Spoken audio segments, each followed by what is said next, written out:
Hola, en este video vamos a desarrollar matemáticamente el concepto de frecuencia natural.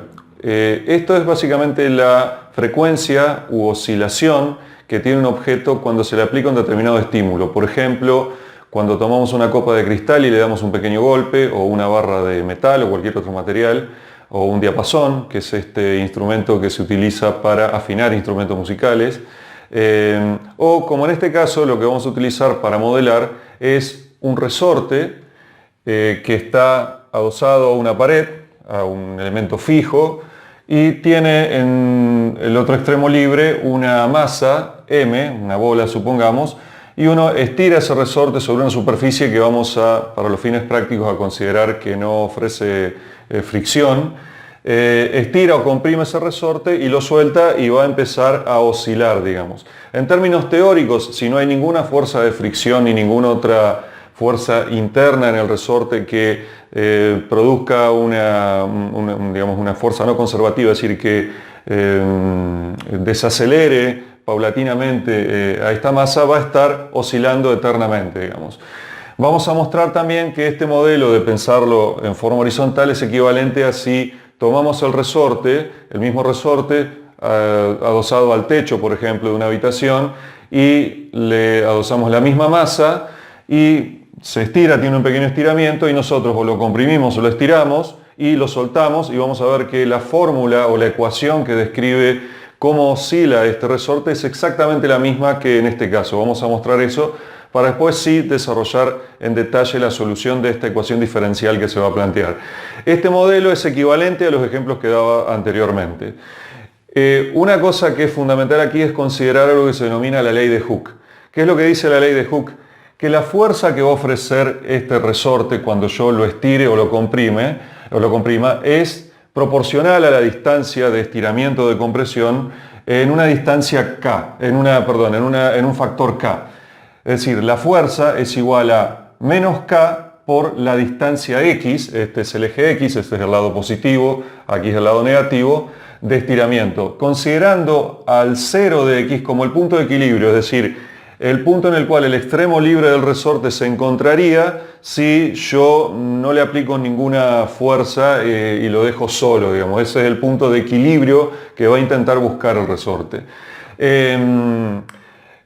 Bien, como ven, aquí tiene un signo negativo, que lo que está indicando que siempre está buscando el punto de equilibrio. Si yo lo estiro hacia el lado positivo, si lo estiro al resorte, hago que X tenga un valor mayor que 0, la fuerza es hacia allá, hacia el punto de equilibrio, es decir, hacia el lado negativo, y si le doy un valor negativo a X es sentido contrario, es decir, es menos K, que siempre es un valor mayor que 0K, quiere decir que va a ser hacia la derecha la fuerza, es decir, en el sentido positivo de las X.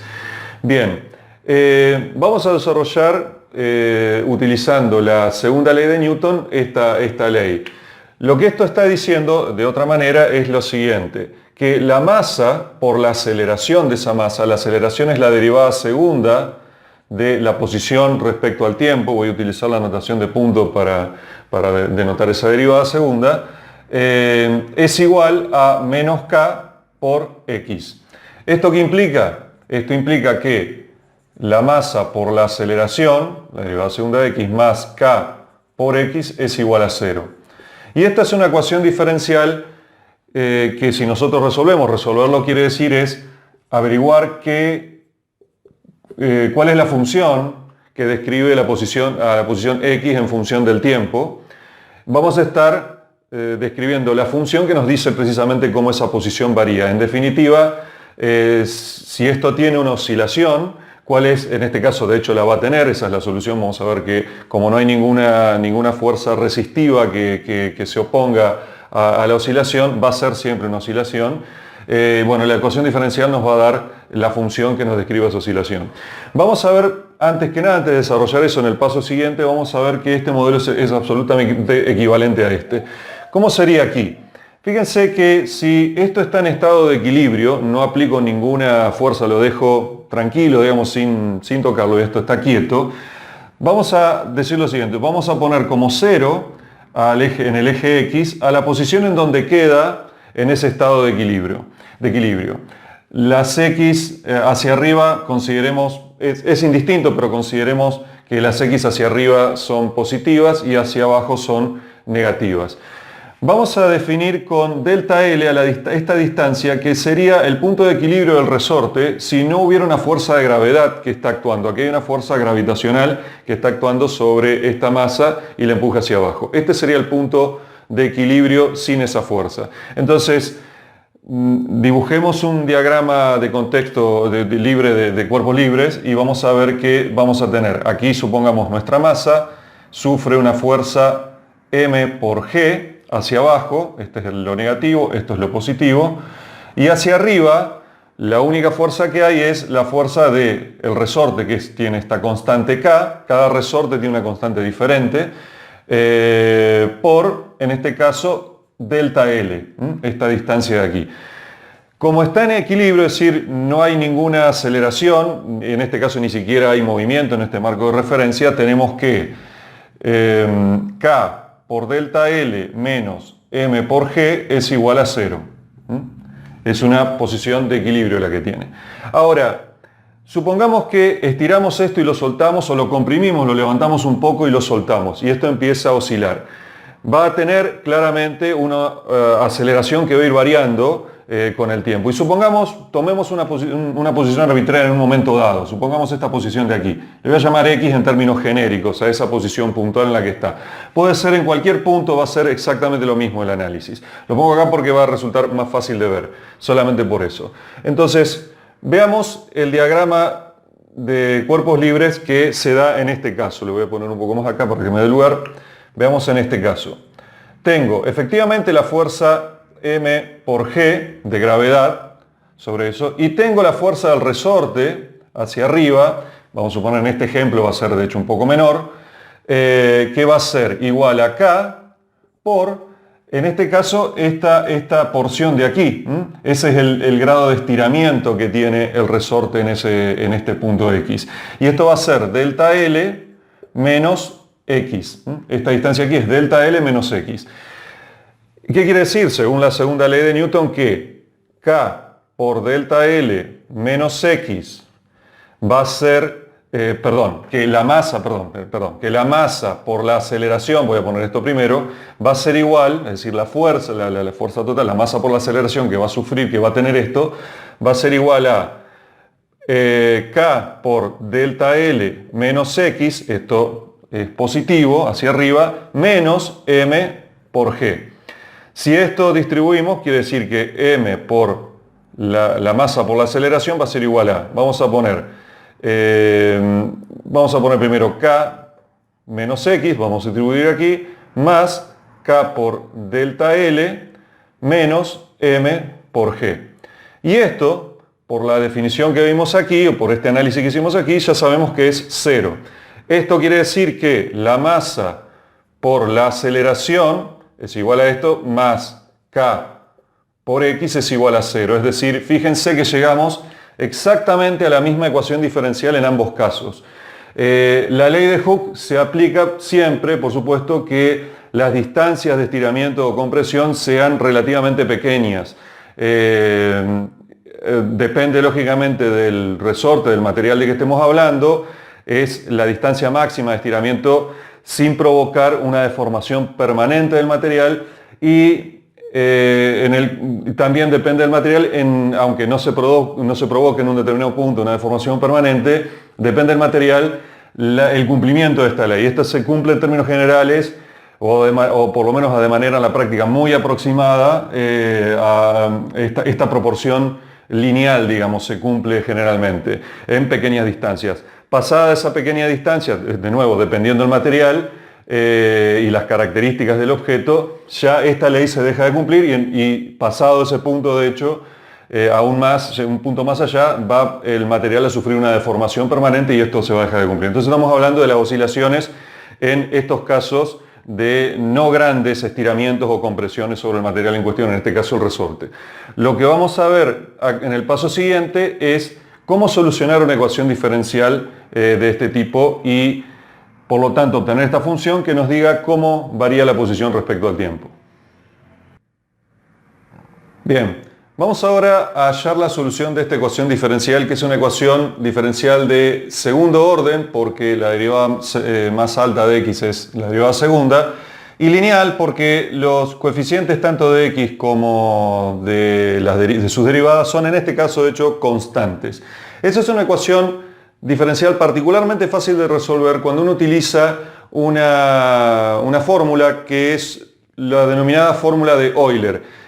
Esto es una definición que dice lo siguiente, que el número e elevado a la i por tita, i es nuestra componente imaginaria en los números complejos, es decir, la raíz cuadrada de menos 1, es igual al coseno de tita más i por el seno de tita. Esto es una definición que realiza Euler porque es quien termina de advertir que si yo utilizo esto naturalmente, puedo aplicar las reglas tanto de la exponenciación y la derivación, e incluso de series infinitas que describen el seno o el coseno, como si esto fuera algo natural que tuviera sentido, como si perteneciera al dominio de los números reales. La explicación de por qué eso es cierto merece su propio video y no la vamos a hacer aquí. Vamos a simplemente asumir que podemos utilizar esta fórmula con total seguridad. Entonces, vamos ahora a ver cómo solucionamos esto. Para esto proponemos una solución. Vamos a darle una solución tentativa. Vamos a decir que x es igual a c por e a la st. Supongamos que consideramos que esto soluciona nuestra ecuación diferencial. Si c es igual a 0, la solución es lo que se llama la solución trivial a la ecuación diferencial. Es decir, estamos diciendo que 0 es igual a 0. Lo que vamos a buscar aquí es la solución no trivial a la ecuación diferencial. Cuando c es una constante arbitraria que no es 0. S es otra constante que es lo que queremos hallar que es, y t es nuestra variable independiente que es real, es el tiempo. Bien, entonces ¿esto qué implica? Si reemplazamos esta expresión en esta ecuación vamos a tener que, o en esta ecuación le ponemos esta expresión, hacemos que m por la derivada segunda de esta es c por s al cuadrado por e a la st, más k por c por e a la st es igual a 0.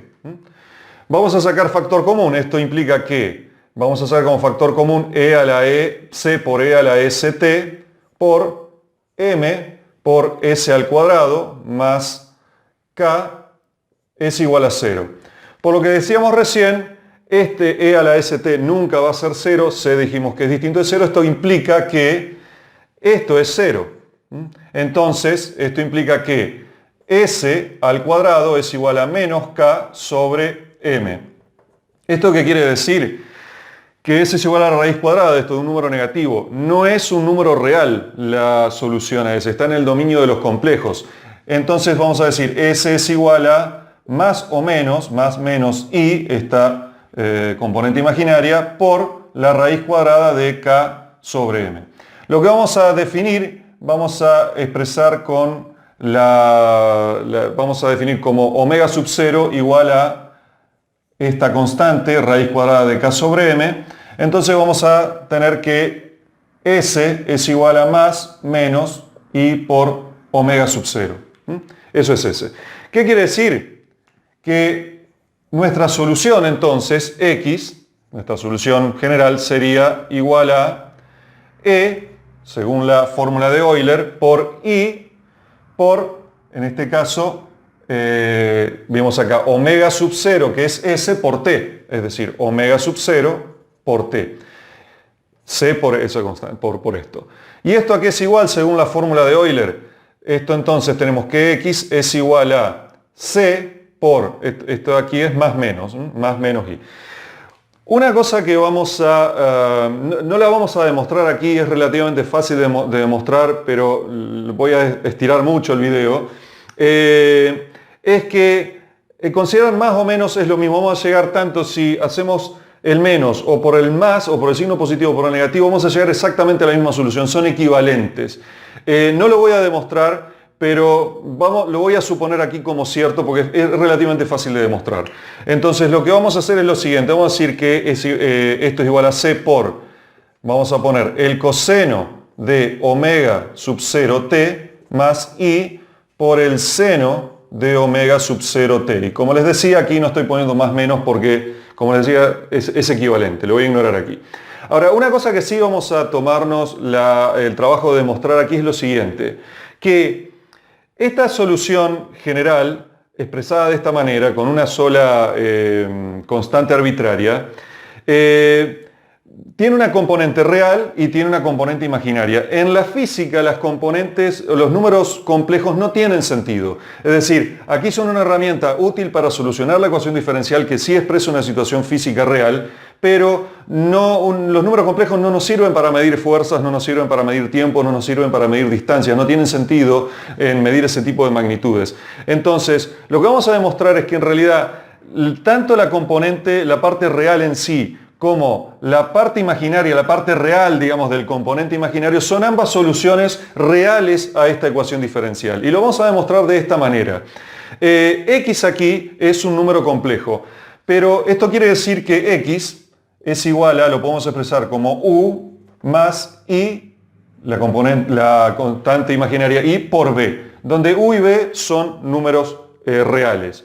¿Qué quiere decir esto? Que nosotros tenemos una variable t independiente que está en el dominio de los reales y x está en el dominio y su función, x de t, es una función que está expresada en el dominio de los complejos. Pero vamos entonces a expresar esta forma de expresión de x, la vamos a poner en esta ecuación de aquí. Vamos a decir entonces que esto implica que m por la derivada segunda o la derivada primera y segunda y etcétera, de esta expresión compleja, como la variable independiente es real, va a ser igual a la derivada de u más i por la derivada de b. La derivada segunda va a ser la derivada segunda de u más i por la derivada segunda de b. Entonces tenemos que es m por la derivada segunda de x va a ser la derivada segunda de u más i por la derivada segunda de b, más k por x, que es en este caso u más i por b, es igual a 0. Si distribuimos, vamos a tener dos igualdades. Este es 0, si lo tomamos como un número complejo, podemos decir que esto es 0 más i por 0, si quisieran verlo así, de esta manera. Entonces vamos a tener que m por la derivada segunda de u más k por u es igual a 0, pero también vamos a tener que, si sacamos factor común la componente imaginaria, i por m por la derivada segunda de b más k por b va a ser igual a 0 también, o i por 0 si quieren. Y aquí necesariamente esto significa que es 0. Si esto es igual a 0, quiere decir que b, que es un número real, también es solución real a esta ecuación. Es decir, tenemos dos soluciones. La parte real es solución, x aquí tenemos esto, en nuestra analogía esto sería u o c por u, y en nuestra analogía esto sería u sobre c en realidad, y esto sería b sobre c, ¿no es cierto? Entonces usando esta deducción sabemos que tanto el coseno de omega sub 0 t como el seno de omega sub 0 t son soluciones reales, como es esta a esta ecuación, ambas. Y cualquier constante arbitraria por esas soluciones reales también es solución, porque esta es una ecuación diferencial lineal. Entonces, ¿qué tenemos? Vamos a tener que la solución general x de t va a ser igual a la suma de esas dos soluciones reales. Eso es la solución general. Va a ser igual a una constante arbitraria que puede ser cualquiera, c sub 1, llamémosle, por el coseno de omega sub 0 t, y más, otra constante arbitraria, c sub 2, llamémosle, por el seno de omega sub 0 t. Y aquí tenemos la solución general a esta ecuación. Esta ecuación ya en sí es una solución. Es una expresión que expresa, valga la redundancia, la posición de x con respecto al tiempo. Sin embargo, esta no es una forma fácil de ver qué es lo que está sucediendo. Aquí tengo el coseno y el seno que se suman. No es intuitivo ver cómo se está comportando nuestro objeto, nuestra masa que está oscilando. Ni siquiera vemos claramente que esto oscila. Si bien tenemos aquí una frecuencia que es la misma, vamos a dar cuenta que oscila, pero no se ve de manera muy clara. Lo que vamos a hacer es utilizar una identidad trigonométrica para expresar esto en una forma más resumida que nos permita ver más fácilmente el comportamiento de oscilación de esta masa. Y esto lo vamos a ver en el paso siguiente. Bien, vamos ahora a expresar esta fórmula de una manera más concisa que nos permita ver fácilmente o más fácilmente qué es lo que está sucediendo, cuál es el comportamiento oscilatorio que tiene la masa en cuestión que estamos estudiando. Para eso vamos a deducir una identidad trigonométrica en este paso, que la vamos a deducir de la siguiente manera. Supongamos que tenemos un vector, aquí cambié, perdón, A y B, C1 y C2 por A y B respectivamente, no hice otra cosa, pero A y B son constantes arbitrarias. Entonces, vamos a suponer que tenemos un vector U, un vector unitario, con coordenadas coseno de tita, seno de tita. Tito es el ángulo que se conforma con el eje de coordenadas horizontal X. Y otro ángulo B corta, dado por dos constantes arbitrarias, A y B. Estas son las componentes. Vamos a calcular cuál es el producto punto entre estos vectores. Vamos a decir que B, el vector B por el vector unitario U, por la definición de producto punto es igual a por el coseno de tita más B por el seno de tita. También sabemos que el producto punto va a ser igual a la magnitud de B por la magnitud de U por el coseno que hay entre ambos. En este caso es el coseno que hay entre ambos vectores va a ser tita menos phi por tita menos phi. Ahora bien, ¿esto aquí es igual? Entonces, ¿qué tenemos? Tenemos que A por el coseno de tita más B por el seno de tita va a ser igual a, ¿cuál es la magnitud de B? Va a ser, es la raíz cuadrada de A al cuadrado más B al cuadrado. La magnitud de U es 1 y aquí tenemos el coseno de tita menos phi, siendo phi igual a la tangente de phi es B sobre A, por lo tanto phi es igual a la inversa de eso, es el arco tangente de B sobre A. Esta es la identidad trigonométrica que vamos a utilizar para expresar esto en un término más resumido. Entonces podemos decir que X de t va a ser igual a una constante, esto lo vamos a llamar A, como se suele hacer, una constante arbitraria, A, por el coseno, aquí en vez de tita tenemos, nuestro ángulo aquí es W sub 0, omega sub 0 t menos un ángulo arbitrario phi. Ahora, de las condiciones iniciales va a salir cuál es el valor tanto de A como de phi. Eso es algo que se puede incluso expresar en términos genéricos de X sub 0 como la posición inicial y B sub 0 como la velocidad inicial, y en términos de estas dos constantes se puede hallar una expresión para A y para phi. No lo vamos a hacer aquí para no hacerlo demasiado extenso. Es un trabajo, en definitiva no es un trabajo más que meramente algebraico. Ahora, fíjense que aquí vemos que este número omega sub 0, este valor omega sub 0, que recuerden que era igual a la raíz de k, raíz cuadrada de k sobre m, es lo que se denomina frecuencia natural. ¿Por qué? Fijémonos lo siguiente. Tenemos, bueno, aquí voy a borrar esto para que me dé un poco de lugar. Ya cumplió su objetivo. Supongamos que tenemos un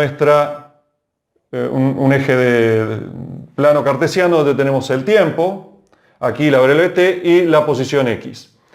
El valor de phi va a depender, ese es el desfasaje, y va a depender básicamente de qué momento consideramos el momento cero. Supongamos que el momento cero fuera el momento en el cual nosotros estiramos tenemos estirado el resorte y el momento justo al soltarlo, ese es el momento cero. Lo que va a suceder es que aquí vamos a tener que el coseno de esto es siempre el coseno de una función, o el coseno de una expresión siempre es una función que varía entre menos 1 y 1.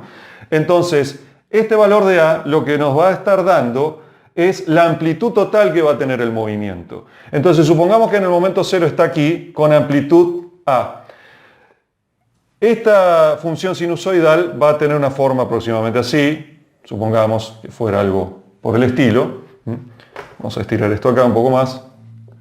Y esto tiene un periodo, digamos, desde aquí hasta esta otra cresta de aquí, tenemos un valor necesariamente El coseno es una función periódica y el periodo es 2pi. Aquí supongamos que tenemos un valor t sub 1, entonces esto implica que omega sub 0, este factor de aquí por t sub 1, aquí consideramos que phi es igual a 0, en este ejemplo, va a ser igual a 2pi. Va a ser igual a 2pi. ¿Qué quiere decir esto? Que cuanto más alto sea omega sub 0, el valor de t para que esto sea igual a 2pi va a ser más chico, es decir, lo que va a suceder es que va a aumentar la frecuencia de oscilación, con la misma amplitud, pero va a aumentar la frecuencia de oscilación, supongamos que mantenemos la amplitud, la misma frecuencia de oscilación, y cuando este valor es más grande, es más chico, más pequeño, omega sub 0, lo que va a suceder es que se va a estirar esa oscilación, va a ser más lento el movimiento oscilatorio que va a tener en este caso el resorte o la copa de cristal o el diapasón o la barra de metal, el objeto que fuere que estuviéramos estudiando. Y fíjense que omega sub 0 va a ser menor cuando pasen dos situaciones: o aumente la masa, es decir, si yo dejo el mismo resorte con la misma constante y hago le adoso una masa más grande, va a ser más lenta, va a ser, digamos, la oscilación. Si le adoso una masa más chica, va a ser más rápida la oscilación. Y dejando una masa determinada, si tengo un resorte con una constante más alta, es decir, más tenso el resorte, va a ser mayor la frecuencia, y si es más laxo el resorte, va a ser menor la frecuencia. Si nosotros, una forma de ver este gráfico, una forma que uno lo podría ver es si tomáramos, vamos a suponer, un resorte en esta disposición vertical que mostraba hoy, y nosotros acá vamos a suponer que lo comprimiéramos o lo estiráramos según el caso. En este caso lo comprimiéramos aquí.